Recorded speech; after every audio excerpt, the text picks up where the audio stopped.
Well, we got a big one today for you PC gamers. These are the top 35 games coming to PC throughout 2021. The ones we're really paying attention to. There's a lot, so we gotta get going, but just note, games like Overwatch 2, Diablo 4, and Hogwarts Legacy, to name a few, are delayed to 2022. Still, we got a lot, so let's get started off with number 35 and talk about The Day Before. This is a very interesting hybrid style game where at first glance it looks like The Division, but they add some zombies and some MMO elements, and what you have is a really ambitious recipe for something cool. The developers have been pretty forthcoming. They've shown us lots of gameplay. We've seen combat, we've seen working with other players, we've seen fighting off the zombies, we've seen looting in the open environments, and it's kind of like a no-brainer. Like, why haven't we gotten a lot more games like this before? One part MMO, one part The Division, one part The Last of Us, kind of mixing a bunch of things together. This has a lot of potential. The initial gameplay trailer made a big splash, so we're keeping an eye on it and we're hoping that it releases this year.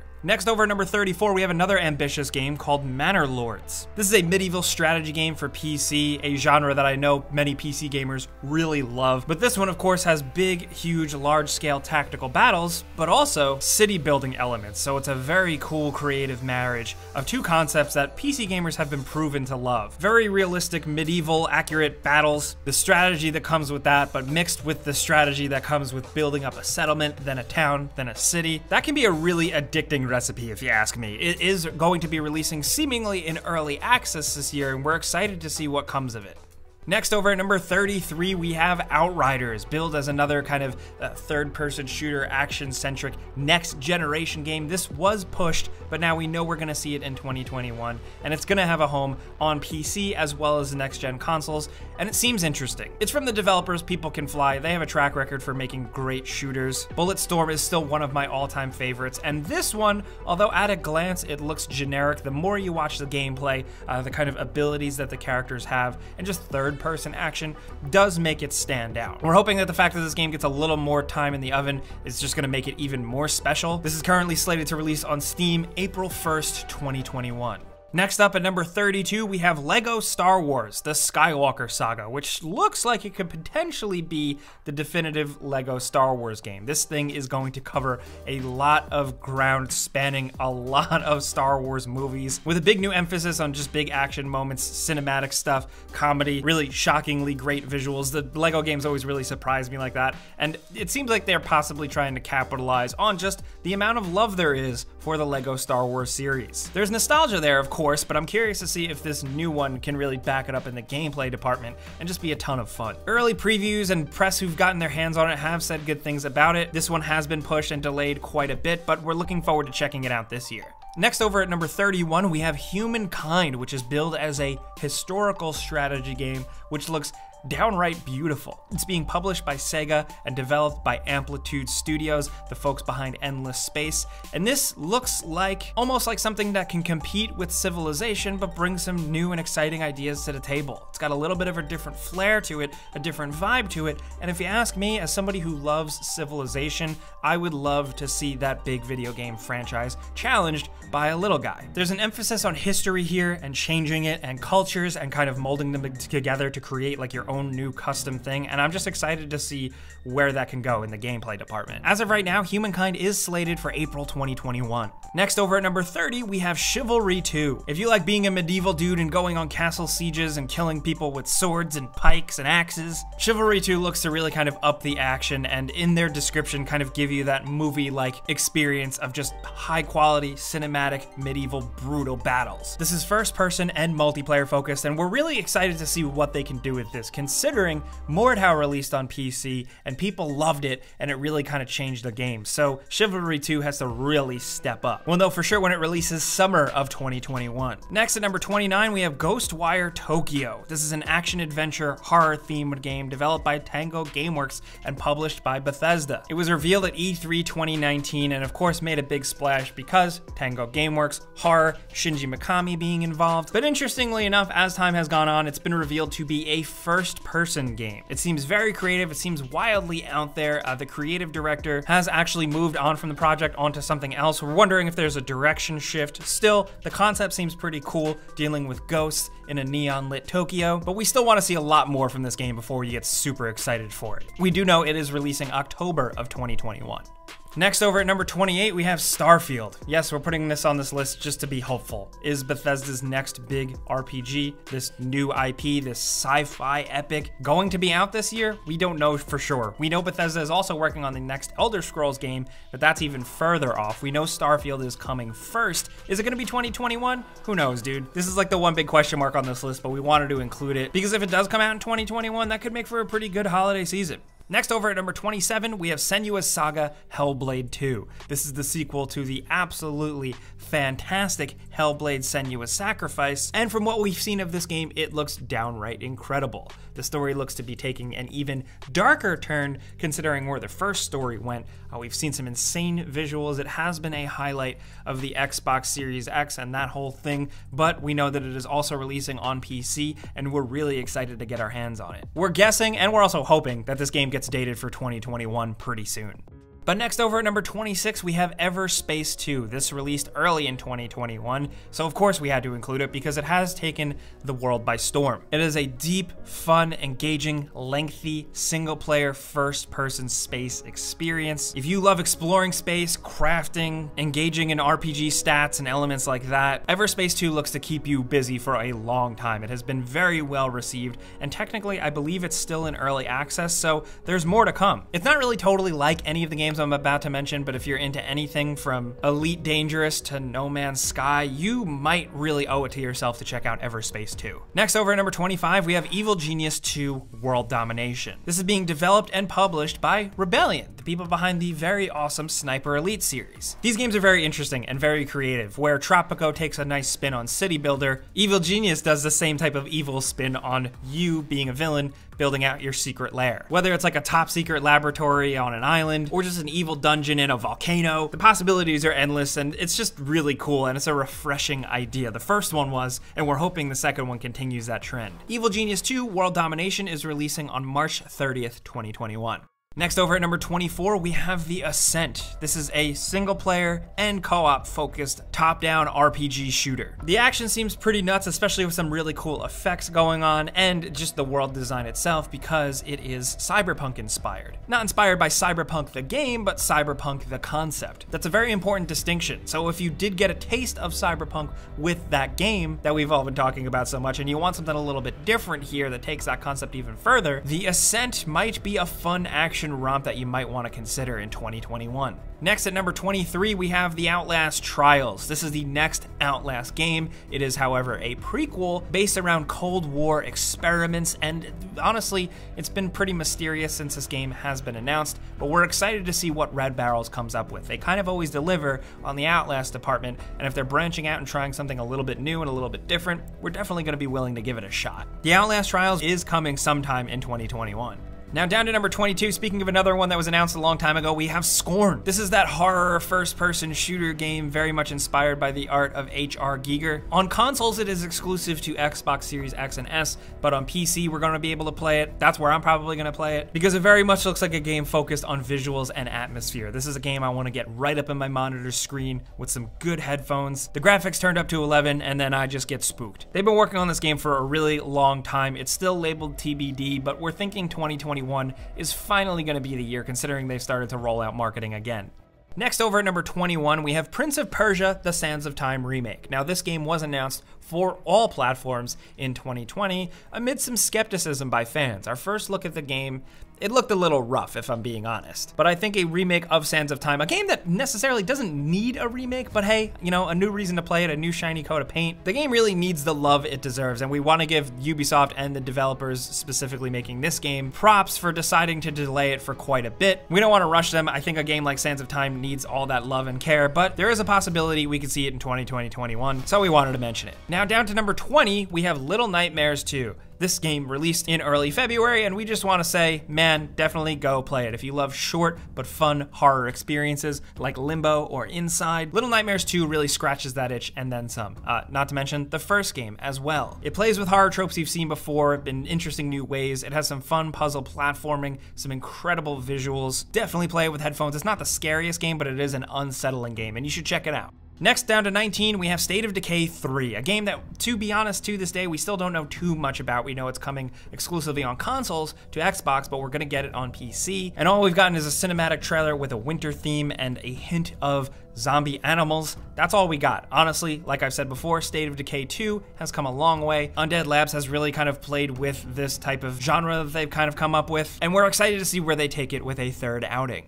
Next, over at number 18, we have Everwild. This is the new Rare game. This is an open world RPG with a fantasy style and a new world they're building that we've never really seen before, and it looks cool. It looks creative, but it's also early. We're just excited to see what Rare can do with this. They've been obviously very busy on something like Sea of Thieves. It's nice to see them branch out and do some sort of cool, worldly, fantasy, chill, lo-fi world game. It's been pretty secretive, but we're hoping that we see this game in 2021. Next, down to number 17, we have Stalker 2. We're so excited to get a follow-up to the Stalker games because these are like the PC gamer's game. What this game originally did back in the day with RPG elements, first-person elements, survival elements, and post-apocalyptic elements. I just said elements a lot, but what it does with all of these things was awesome, and now there are so many other games that take these ideas and run with them. We're excited to see what Stalker 2 can do to move it forward again. We've got some little glimpses here and there. The game's been in development for quite some time. We've got some looks and some showcases at the graphics, but as of the time of making this video, we don't know too much. Still, it is definitely one to keep an eye on. Next at number 16, Atomic Heart, the BioShock-inspired game, but with a weird Soviet sci-fi spin. We've been keeping our eye on this one for a while, and we think 2021 is definitely gonna be the year. Lots of melee combat, but lots of stuff that's gonna make you think. Incredible environment and level and enemy design, not to mention more of an open world design, which is pretty interesting. We're betting on Atomic Heart. We think it has a lot of potential. We've made videos on it before, and it is slated for a release on all the major consoles and PC worldwide this year. Down to number 15, Biomutant, a game that we've been following for a long time, finally has a release date. After many delays and it getting pushed, it's finally releasing May 25th, 2021. This is an open world action adventure RPG where you build out your own little critter character, adventure through an open world, find loot, and fight enemies with guns and swords. To be honest, it sounds like a lot of elements we've seen in previous games, but just the presentation and the real concept of it seems unique and a bit different. And we're always itching for different, so we're definitely gonna be playing this one. But down to number 14, we have Age of Empires 4. This one has been silent for a while, but this is the big one. We know Xbox and Microsoft are developing this. We know we're gonna be able to play it on PC. We know that they've also been spending a lot of time releasing and remastering the old games, most specifically recently Age of Empires 1 and 2. What is this new one gonna bring? How big is it gonna be? How crazy is it? As of the time of making this video, we haven't heard too much new about it, but we're still excited. Microsoft has still said that they are still working on it. There is a community behind this game. We're just curious to see when it comes out. We're thinking 2021, and it could be awesome. Now down to number 13, we have Ruined King. This is that League of Legends RPG. Essentially what you do in this game is engage in a story in this world. You gather up a bunch of League of Legends champions and go on a quest with turn-based RPG combat. You get the art style, you get the lore, you get the world building, you get the atmosphere of League of Legends, but with a cool new turn-based RPG presentation. I'm really curious to see what they can do with this one. Riot, of course, has been very focused on specifically League of Legends, but now they are branching out quite a bit, and I'm just excited to see if they can introduce awesome genres of games to League of Legends fans who typically only play one or two types of things. Ruined King, a League of Legends story, could be that when it releases in 2021. Next at number 12, we have Vampire: The Masquerade Bloodlines 2. This one, I'll admit, has kind of been delayed quite a bit. There's been some behind the scenes stuff with people working on the game leaving, but putting all that aside, if this does come out this year, it could be pretty awesome. The trailers we've seen, the little glimpses of gameplay we've seen, just the pedigree alone, the previous game. There's a lot riding on Vampire: The Masquerade Bloodlines 2. It is, of course, the sequel to a really excellent first-person PC RPG. We don't get enough of those, especially not ones with vampires in it. We're hoping this one still squeaks by in 2021. Now, over at number 11, we have Resident Evil Village. We're going from vampires to werewolves. This is the follow-up to Resident Evil 7, of course, where you once again are playing in first person as Ethan Winters. It looks like something is up where your kid is stolen for some sort of ritual. You go to a weird village. There are evil vampire ladies and bug ladies, and they're all hot. This game just looks absolutely insane. From the action to the horror elements to the inventory management to the survival elements, everything about it is what I want as a Resident Evil fan, especially considering we get to see the real Chris Redfield again. But he's up to no good. We can't wait to see where this mystery goes. Honestly, we've talked this game to death, but it's releasing May 7th, 2021. Down to number 10, we have New World. This is a new MMORPG developed by Amazon Game Studios. You've probably heard about this one. We've talked about it in the past. It did have a 2020 release date, but it was pushed. The concept seemed really cool. The art style seems really cool. We're just curious to see what they can do with this, especially because Amazon Game Studios is a bit new, and their first attempt is an MMORPG, something that is a genre that is notoriously hard to crack, not to mention for a newcomer on the block. Still, we're excited to see where it goes. We're excited to see what Amazon money can do. We're excited to see what their engine can do, because their previous attempts have kind of fizzled out a little bit. New World is coming in 2021, and we're gonna jump in, definitely.